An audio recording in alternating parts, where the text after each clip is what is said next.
आमची अडचण काय झाली माहितीये का, उठल्या उठल्या आम्ही पाहिला मोबाईल, जणू काय सीएम आहे का डीसीएम आहे.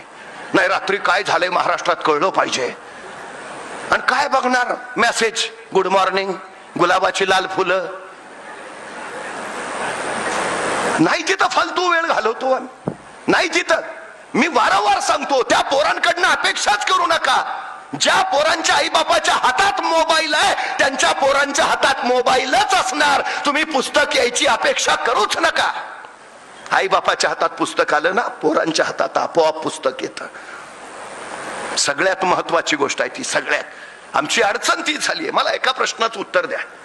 ऑडी, मर्सिडीज, रेंज रोवर या गाड्यांच्या जाहिराती तुम्ही कधी टीव्हीवर बघितल्यात का? नाही. मोबाईलवर स्क्रोलिंग करताना कधी ऑडीची जाहिरात तुम्हाला दिसलीये का? नाही. का नसतात माहिती आहे?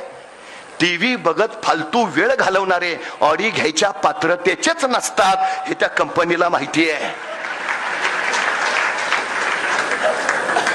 जे मोबाईलवर टाइमपास करताय ना त्याची लायकीच नाही रेंज रोवर घ्यायची. त्याला जाहिरात दाखवून उपयोगच नाही. त्याला जाहिराती कुठल्या? Rummy circle,